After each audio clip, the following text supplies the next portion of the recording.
جی جناب، السلام علیکم اور السلام علیکم پاکستان. ایک بار پھر آپ کو خوش آمدید کہیں گے. فردوس عثمان صاحب آپ کا بہت شکریہ. نعمان رضا صاحب جزاک اللہ خیر. اس کے علاوہ یہاں دیکھ لیں کون ہے ہمارے ساتھ. شہزاد حسین صاحب جزاک اللہ پاک آپ کو بھی جزاک خیر دے. خرم سلیم آپ کا بھی بہت بہت شکریہ. عابد صاحب آپ کا بھی بہت شکریہ. عرفان جزاک اللہ خیر. یہ تمام دوست. نثار اوان آپ کا بھی بہت بہت شکریہ. مہوش عروج جزاک اللہ خیر. اس کے علاوہ سلمان یاسین ہیں آپ کا بھی بہت بہت شکریہ. اور فرا صفدر ہیں آپ کا بھی بہت بہت شکریہ. اللہ پاک آپ سب کو جزائے خیر عطا کرے. تو سامعین گرامی، اب میں یہاں پر بغیر زیادہ تفصیل میں جائے ہوئے ان چند چیدہ حاضریوں کا تذکرہ کرنا مناسب سمجھتا ہوں کہ جو ملاقات ہے آپ کی قبل اثر روانگی مدینہ، تو کیونکہ یہ تاریخ کا حصہ ہے اور امام علی مقام کی سیرت، طبیعت، فطرت، سوچ اور دنیا کے مقابلے میں ہر قدم ہر آن آخرت کو ترجیح دینا اور آپ کا قرآن و سنت کا علمدار ہونے کا آئینہ دار ہے. مدینہ طیبہ سے حضرت امام حسین کی جو رحلت کا دن ہے اہل مدینہ، اور خود حضرت امام حسین رضی اللہ تعالیٰ عنہ کے لیے غم و اندوہ کا دن تھا. یہ وہ وقت تھا کہ جب ایک طرف تو اطراف عالم سے لوگ وطن ترک کر کے عزیز و احباب کو چھوڑ کر میلوں کی سفر کی صحبتیں اٹھا کر دور دراز کے ممالک سے اور شہروں سے مدینہ طیبہ حاضر ہونے کی تمنائیں کریں، اور دربار رسالت میں آپ صلی اللہ علیہ وآلہ وسلم کی حاضری کا شوق انہیں دشوار گزار منزلوں اور بحر و برکت طویل اور خوفناک سفر اختیار کرنے کے لیے بے قرار بنا دے. ایک ایک لمحے کی جدائی انہیں شاق ہو، اور ادھر مدینہ منورہ میں فرزند رسول جوار رسول سے جانے پر مجبور ہو. تو اس وقت کا تصور دل کو پاش پاش کر دیتا ہے. لیکن وہ وہی جانتے ہیں کہ جب کبھی کسی پر ایسا کوئی وقت آیا ہو یا ان پر کوئی ایسی بتا گزری ہو. روایت صحیح اور متورہ میں اس بات پر سب کا اتفاق ہے کہ اس دن آپ نے دن بھر تیاری مکمل کی. احباب اہل بیت اہل اطہار سے کو اپنے ہمراہ لے جانے کے لیے تیار کیا. شب کو ریاض جنت میں عبادت اور نوافل میں مشغول رہے اور بارگاہ عزت رب ذوالجلال آپ نے دعا فرمائی. حیات الحنفی جلد نمبر 1 صفحہ نمبر 27 پر یہ دعا ان لفظوں کے ساتھ درج ہے کہ اے میرے اللہ،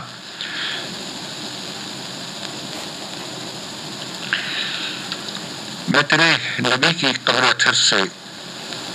تیرے نبی کی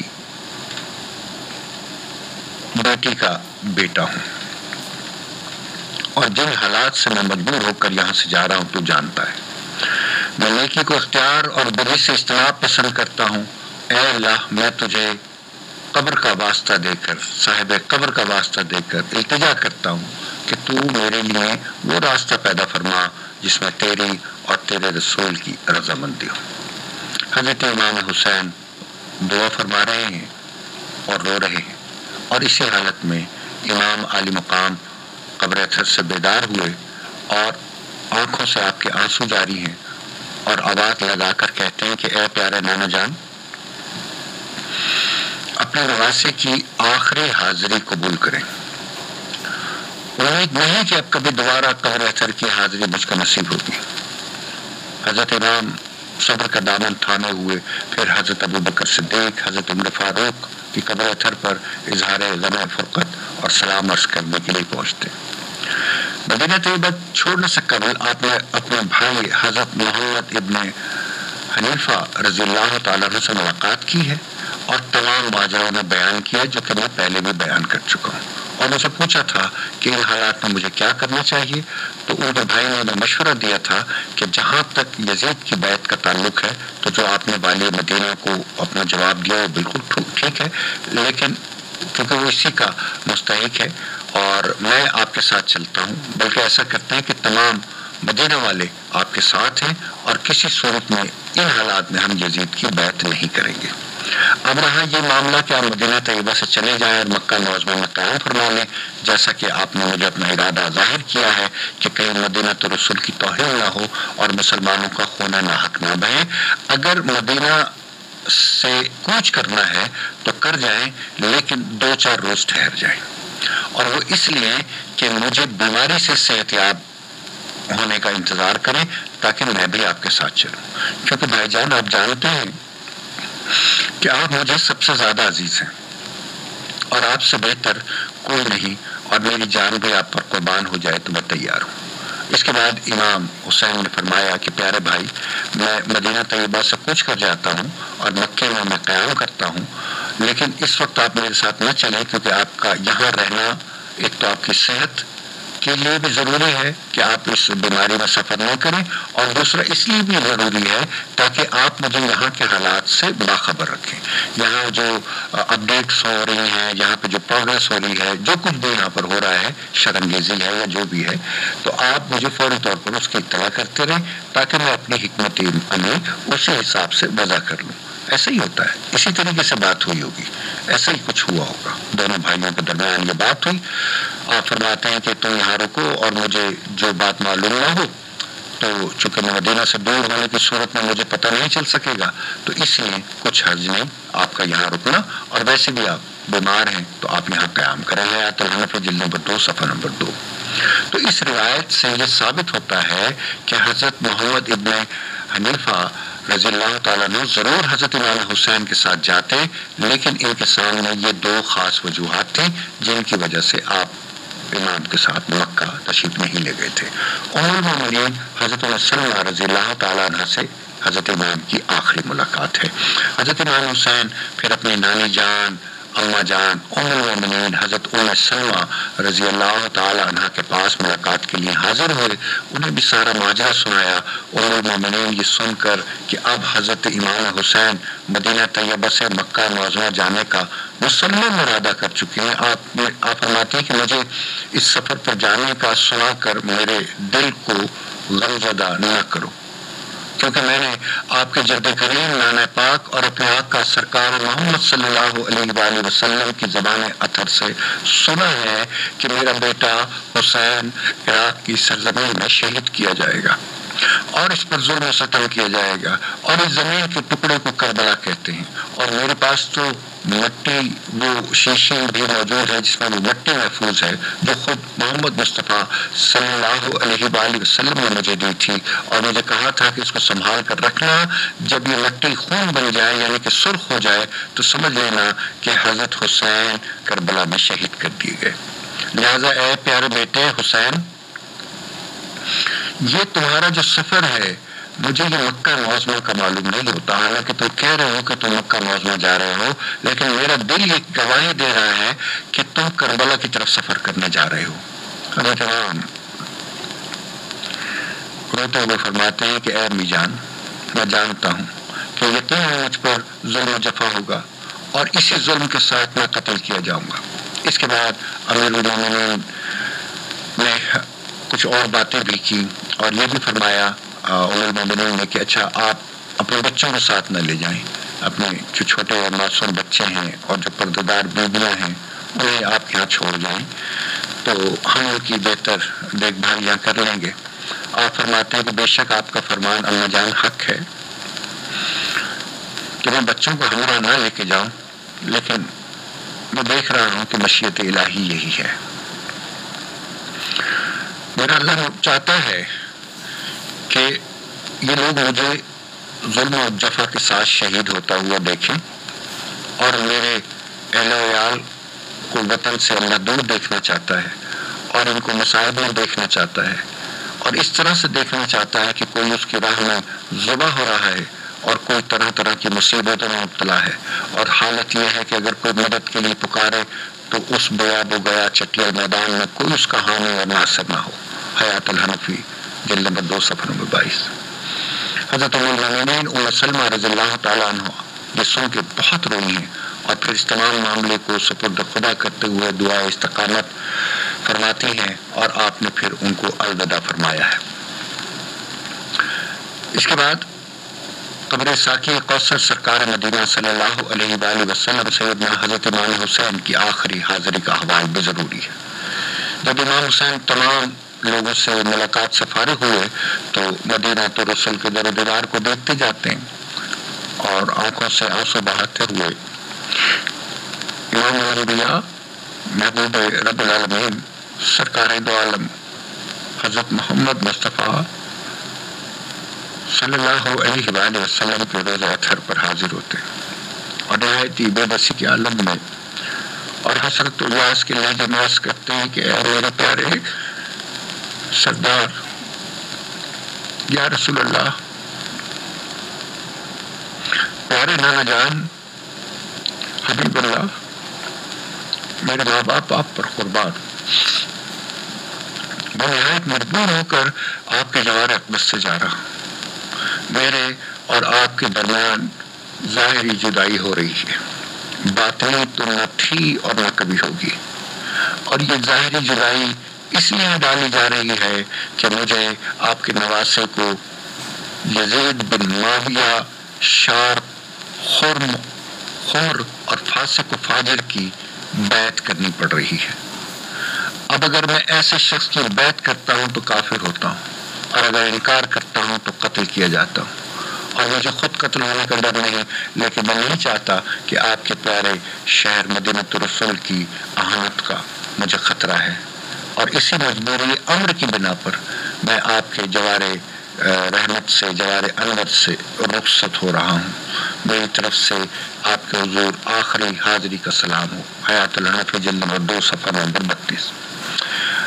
جامع گرامی، امام علی مقام اس حالت میں روزہ اطہر سے لپٹ گئے، اور پھر اس حال میں دیکھتے ہیں کہ سرکار دو عالم سید کونین سید الانبیاء حضرت محمد مصطفیٰ صلی اللہ علیہ وآلہ وسلم نانا جان اپنے نواسے حسین کو آغوش میں لے کے سینہ اقدس سے لگاتے اور چومتے، پیار کرتے، اور پھر فرمایا کہ اے حسین، عنقریب ظالم تجھے بھوکا اور پیاسا کربلا کے میدان میں شہید کریں گے، تیرے خاندان اور اہل بیت پر مصائب ڈھائے جائیں گے، اہل بیت کے چھوٹے بڑے شہید کر دیے جائیں گے، لیکن گھبرانا مت، بہشت تمہارے لیے آراستہ کر دی گئی ہے، اس میں تمہارے اور تمہارے رفیقوں کے درجات عالیہ ہیں، اور وہ عرفہ اور اعلیٰ درجات کہ جو شہادت عظمیٰ کے بغیر، اللہ کی راہ میں گردن کٹائے بغیر آپ کو نہیں مل سکتے۔ تو بیٹا صبر و رضا پر قائم رہنا، میرے دین پر داغ نہ آنے دینا، اور جام شہادت کے بعد میرے پاس آ جاؤ گے، اور میری دعا ہے کہ اے میرے رب، میرے حسین کو کہ جو حق پر ہے، اسے صبر، رضا اور استقامت عطا فرما۔ حیات الحنفی جلد نمبر 2 صفحہ نمبر 32۔ اس پر نور منظر کو دیکھا تو حضرت امام حسین کا حوصلہ بلند ہوا، عزم و ہمت، استقامت اور صبر و رضا کو اپنے دامن اقدس میں لیے آخری ہدیہ صلاۃ السلام پیش کرتے ہوئے روزہ اطہر سے جدا ہوئے۔ سامعین گرامی، شاید بہت سے سننے والے ایسی باتوں پر یقین نہ کریں، اور انہیں کسی صورت اس بات کا اندازہ نہیں ہو سکتا کہ ہم جن کی بات کر رہے ہیں، جو سارے جہانوں میں، ہماری اس پوری کائنات میں سے اپنے اللہ کے ہاں، رب العالمین کے ہاں سب سے زیادہ اعلیٰ اور افضل لوگ ہیں، اور جنہوں نے یہ رتبہ، یہ عظیم رتبہ اپنی پرخلوص اطاعت و عبادت اور اللہ کے دین کو پھیلانے میں، اللہ رب العالمین کی مخلوق کو پہچان کروانے میں شب و روز التک محنت اور عبادت کے سبب پایا ہے،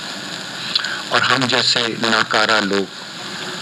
ہمارا جن کا کوئی شمار گنتی میں نہیں ہوتا، اس کے باوجود کبھی کبھی رب العالمین اپنے کرم و رحمت سے زندگی کے مشکل اوقات میں کسی حادثہ یا موت کا جب کوئی وقت ہوتا ہے تو ہمارے جیسے گناہ گاروں کو، ہمارے والدین یا عزیزوں کو یا پیارے وغیرہ جو بھی ہوتے ہیں، وہ ہمارے خواب میں آتے ہیں۔ ایسا میرے ساتھ بھی بارہا ہوا ہے، آپ کے ساتھ بھی ایسا ہوا ہوگا۔ وہ کوئی اشارہ کرتے ہیں، وہ کوئی ایسا ہمیں ہنٹ دیتے ہیں کہ ہم اس مصیبت سے اپنے آپ کو محفوظ رکھ سکیں. وہ کبھی خواب میں ہوتا ہے اور کبھی ایسے لاشعوری طور پر محسوس ہوتا ہے کہ جیسے ہمیں کسی برے وقت پہ بری جگہ جانے سے کسی نے روک دیا. تو جب ہمارے ساتھ یہ ہو سکتا ہے تو اللہ کے اتنے برگزیدہ لوگوں کے ساتھ بھی ایسا کیوں نہیں ہو سکتا، جن کے آپس میں اتنا گہرا کنیکشن ہو، جو ہم سے زیادہ اور کہیں زیادہ اور بہت زیادہ اور لامحدود علم رکھتے ہوں، جو اللہ کو ہم سے کہیں زیادہ بے انتہا زیادہ پہچانتے ہوں.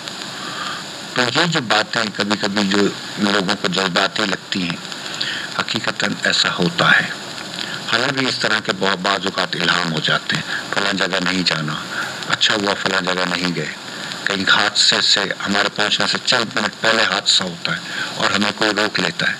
تو یہ سب اللہ تبارک و تعالیٰ کا کرم ہے جب وہ اپنے بندوں پر فرماتا ہے. حضرت امام حسین اس کے بعد جنت البقیع میں تشریف لاتے ہیں. اپنی والدہ ماجدہ خاتون جنت سیدہ حضرت فاطمہ الزہرا سلام اللہ علیہا کی قبر اثر پر حاضر ہوتے ہیں اور قبر کو دیکھتے ہی قبر اثر سے لپٹ جاتے ہیں اور روتے ہوئے عرض کرتے ہیں کہ روز جان، آپ کا نازوں کا پالا حسین اور آپ کی آنکھوں کا نور، آپ کے دل کا سرور، وہ حسین کے جس کی ذرہ برابر آپ تکلیف برداشت نہیں کر سکتے ہو. اب وہ حسین مجبور ہو کر مدینہ طیبہ سے جا رہا ہے. اللہ جان، آج سے پہلے قبر پر حاضری دے کر دل کو تسکین دیا کرتا تھا، اور اب حاضری کی سعادت سے محروم ہو رہا ہوں. آپ کی جدائی سے دل ٹوٹ رہا ہے. آپ جانتے ہو کہ میں مجبور ہوں. اب آپ کے لاڈلے حسین کی آزمائش کا وقت قریب آ گیا. اللہ جان میرے لیے دعا فرمائیے کہ میری جان چلی جائے لیکن روزانہ جان کے دین پر داغ نہ آنے پائے. عزیزان گرامی، حضرت امام ان کلمات طیبات کے عرض گزار ہوتے ہوئے اور آخری ہدیہ و سلام کے بعد جنت البقیع سے رخصت ہوتے ہیں اور پھر مدینہ منورہ، وہ مقدس ترین شہر کہ جو آپ کے نانا جان سردار الانبیاء، افضل الانبیاء، وجہ تخلیق کائنات، سرور کونین، حضور انور سید عالم صلی اللہ علیہ وآلہ وسلم سارے شہروں میں سب سے زیادہ پسند ہے. اور جیسا کہ نبی کریم صلی اللہ علیہ وآلہ وسلم کا اپنا ارشاد مبارکہ ہے کہ نبی اس جگہ انتقال فرماتا ہے جو اسے سب جگہوں سے زیادہ محبوب ہوتی ہے. سرکار کائنات صلی اللہ علیہ وآلہ وسلم کا وصال مدینہ منورہ میں ہوا. تو اس بات سے معلوم ہوتا ہے کہ سارے شہروں میں آپ کو سب سے زیادہ پیار مدینہ سے ہے. اور نبی پاک صلی اللہ علیہ وآلہ وسلم کا پسندیدہ ترین شہر مدینہ ہے. تو ان کی آل اولاد کو بھی وہ پسند ہوگا نا. حضرت امام حسین کو بھی وہی شہر سب سے زیادہ پسند ہے. مگر حالات ایسے ہو گئے ہیں کہ اب اس محبوب شہر کو چھوڑنے کے سوا کوئی چارہ نہیں. سفر کی تیاریاں مکمل ہو گئیں، اونٹ پر کچاوے کس دیے گئے. اہل بیت رسالت کا یہ چھوٹا سا مقدس قافلہ مدینہ رسول کی جدائی کے صدمے سے بے-ڈھال گھروں سے نکل پڑا. حضرت امام حسین اپنے نانا جان کے روضہ انور پر آخری سلام عرض کرنے کے لیے حاضر ہوتے ہیں، جیسا کہ میں نے اس سے پہلے اس حاضری کا بیان آپ کی خدمت میں پیش کیا ہے. امام علیہ مقام اپنے نانا جان کے آستان مقدس پر آخری سلام کے لیے حاضر ہوتے ہیں. تو کیا کیفیت ہوگی اس وقت؟ بلا شبہ دیدہ خمار نے اشک غم کی بارش کی ہوگی. آپ نے عرض کیا ہوگا، نانا جان میں آپ کا مقدس شہر چھوڑے جا رہا ہوں، وہ شہر کہ جو آپ کی طرح مجھے بھی سب سے زیادہ عزیز ہے اور پیارا ہے. اس لیے چھوڑ رہا ہوں کہ میرا یہاں رہنا دشوار کر دیا گیا ہے. میں جا رہا ہوں، مجھے اجازت دیجیے. اور آپ کے نانا جان سید عالم محمد مصطفیٰ صلی اللہ علیہ وآلہ وسلم آغوش رحمت اور محبت میں جنہوں نے آپ کی پرورش کی تھی، اس وقت روزہ انور میں ان کا کیا حال ہوا ہوگا. یہ ایک ایسا تصور ہے کہ جو اہل محبت کے دلوں کو پاش پاش کر دیتا ہے۔ یہ کتنے غم اور کتنے رنج کا دن تھا کہ جگرگوش شہ رسول فرزند علی بطول، جس کا سب کچھ مدینہ شہر میں ہے، مگر وہ آج مدینہ سے جا رہا ہے اور جانتا ہے کہ ہمیشہ کے لیے جا رہا ہے۔ آپ الوداع اے نانا جان الوداع کہہ کر روتے ہوئے واپس ہوئے ہیں اور ڈوبتے دل کے ساتھ مدینہ منورہ پر حسرت بھری نگاہ ڈالتے ہوئے مکہ معظمہ کی جانب روانہ ہو گئے۔ اور یہ واقعہ 4 شعبان سن 60 ہجری بمطابق 10 مئی سن 680 عیسوی کا ہے۔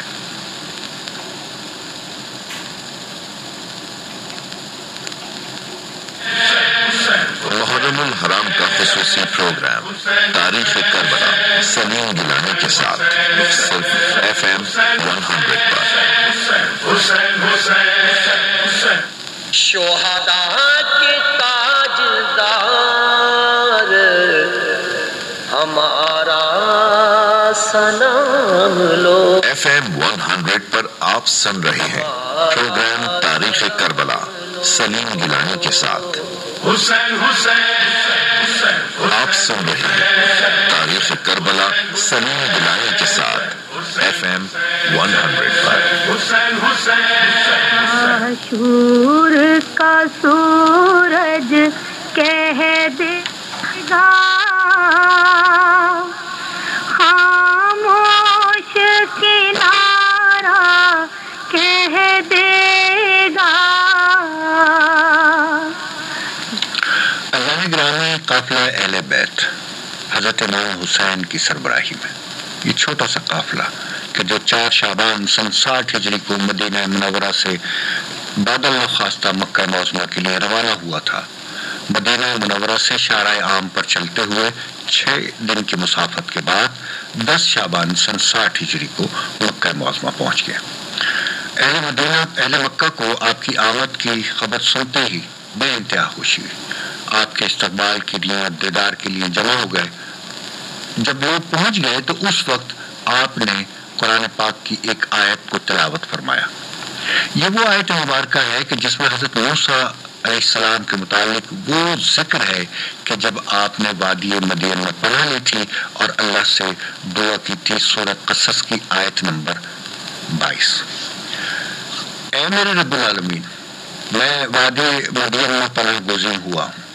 قریب ہے کہ میرا رب ضرور مجھے ہدایت اور صراط مستقیم پر رہبری عطا کرے گا۔ گویا کہ حضرت امام حسین یہ آیت مبارکہ تلاوت فرما کر مدینہ طیبہ سے مکہ مکرمہ پناہ گزین ہونے اور صراط مستقیم پر گامزن رہنے کی آرزو کی طرف اشارہ کر رہے ہیں۔ آپ نے 10 شعبان سن 60 ہجری سے 3 ذی الحج کی صبح تک اسی مقام پر کہ جہاں رسول کائنات صلی اللہ علیہ وآلہ وسلم کو آپ کے اصحاب سمیت اس پاداش میں کہ ایک اللہ کی حاکمیت کا اعلان کرنے پر اہل مکہ نے شعیب ابی طالب نے قید کر دیا تھا، اسی مقام پر آپ نے وقت گزارا۔ یہ وہی مقام ہے کہ جہاں نبی پاک نے اپنے قبیلے اور صاحب کے ساتھ انتہائی مشکل کے جب مشرکین مکہ نے مکمل طور پر رسول کائنات کا بائیکاٹ کر دیا تھا تو آپ نے 3 سال گزارے تھے۔ تو اس قیام کے دوران تمام اہل مکہ اور اطراف کے لوگ آپ کے پاس بالغرض دیدار نوس رسول، حصول برکات و فیوز، تسکین قلب لوگ آتے جاتے رہے۔ لوگوں نے آپ کی وہاں موجودگی کو غنیمت جانا اور علم، حکمت اور عرفان کے خزانے لوٹے اور بلا واسطہ اپنے پیارے نبی صلی اللہ علیہ وآلہ وسلم کا دیدار بھی کیا، کیونکہ جس طرح میں نے پہلے بھی بتایا کہ آپ اپنے محترم نانا جان سے شکل و شباہت، قول و فعل اور انداز بیان میں بہت مشابہت رکھتے تھے۔ مختصر سامعین گرامی یہ کہ جس طرح سے مدینہ طیبہ کے لوگ آپ کے جانے سے غمگین تھے، افسردہ تھے، مکہ معظمہ کے لوگ آپ کی بابرکت موجودگی سے دلی خوشی محسوس کر رہے تھے، بہت ہی عزت و احترام سے پیش آتے تھے اور آپ کی خدمت میں حاضر رہتے تھے۔ آپ نے تقریباً 4 ماہ مکے میں قیام کیا اور اس سارے عرصے کے دوران آپ نے تبلیغ دین کا کام کیا، یعنی کہ آنے والوں کو قرآن و سنت سے آگاہ کیا، ان کو علم و عرفان کی تعلیم دی، عرفان و حکمت سے لوگوں کو نوازا، اور اس سارے عرصے میں آپ نے کوئی سیاسی ایکٹیویٹی نہیں کی، نہ کبھی آپ نے کسی سے اپنی خلافت کا ذکر کیا، نہ کسی کو راغب کیا کہ مجھے خلیفہ منظور کرواؤ، کیونکہ وہی حدیث مبارکہ آپ کے بھی سامنے تھی جو آپ کے بھائی حضرت امام حسن کے سامنے تھی کہ رسول پاک صلی اللہ علیہ وآلہ وسلم کی وہ پیش گوئی کہ میرے بعد خلافت یعنی کہ خلافت راشدہ 30 سال ہے، اور اس کے بعد ملوکیت ہوگی یا بادشاہت کا نظام ہوگا۔ تو حضرت امام حسین بھی خوب جانتے تھے کہ سن 41 ہجری کے بعد مسلمانوں میں خلافت کا نظام ختم ہو چکا ہوگا۔ ہاں یہ ضرور ہے کہ اگر موجودہ خلیفہ، بادشاہ، حاکم، حکمراں کوئی ایسا آ جائے کہ جس میں نمایاں کمیاں ہوں، اس میں وہ کوالٹیز نہ ہوں کہ وہ خلیفہ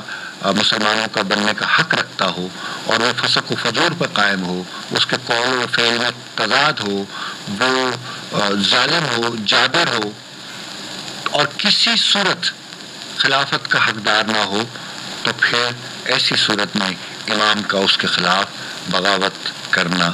بنتا ہے، کیونکہ مسلمانوں کا خلیفہ چننے کا ایک طریقہ وضع ہو چکا تھا کہ مسلمانوں کا خلیفہ اب ایک شورا چنے گی، اور شورا کے ذریعے اس کو خلافت دی جائے گی، جس پر جو متقی اور پرہیزگار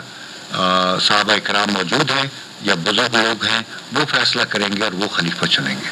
لیکن یہاں یزید کس طریقے سے خلیفہ بنا وہ ہم سب جانتے ہیں۔ تو حضرت امام حسین پر امت کی بھلائی کے لیے فرض تھا کہ صحابہ کرام اور ساری امت کے سرکردہ لوگ، ملت کے خیر خواہ، جب یہ جانتے تھے کہ اس وقت روئے زمین پر سب سے زیادہ معزز اور شرف والے اور جن کا بلند و بالا رتبہ ہے، اور اس کی تصدیق سب کرتے ہیں، حضرت امیر معاویہ جیسے انہوں نے اپنی وصیت سے قبل، وفات سے قبل ایک وصیت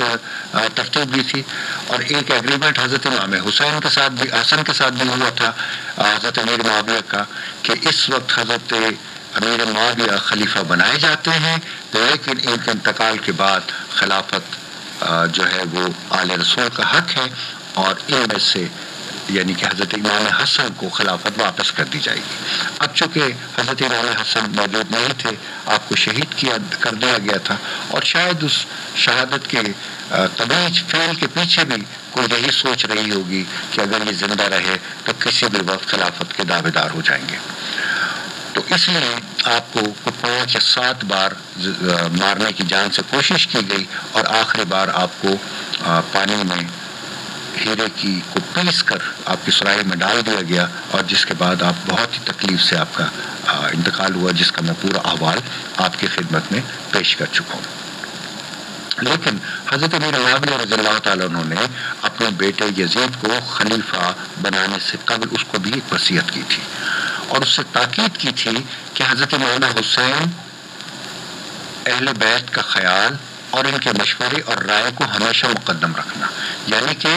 جب تو مسند خلافت پر فائز ہو جائے تو اپنی ٹیم میں مشاورت کے لیے حضرت امام حسین کو رکھنا، اور ان کے مشورے کے بغیر کوئی کام نہ کرنا، کیونکہ خلافت ان کا حق ہے۔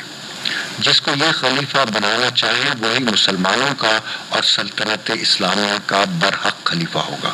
اور ان کے مشورے کے بغیر کوئی اقدام نہ اٹھانا۔ تو اس سے کیا ایک بات شاید یہ ثابت ہوتی ہے کہ حضرت امیر معاویہ نے بطور نگراں خلیفہ یزید کو بنایا اپنے بیٹے کو، اور پھر اس کو یہ کہا کہ تم حضرت امام سے مشورہ کر کے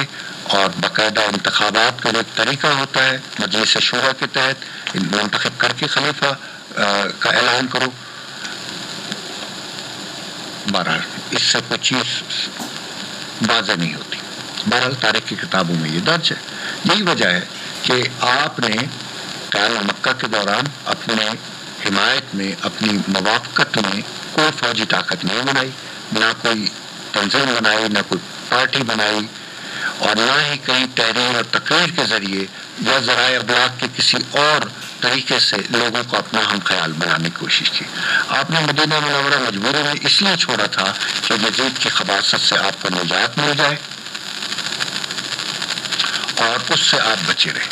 مگر بہت جلد حالات ایسے ہو گئے کہ اب آپ کو مکہ معظمہ میں رہنا بھی مشکل ہو گیا. اب یہ کیا ہوا، یہ کمرشل بریک کے بعد میں آ کے آپ کو بتاتا ہوں.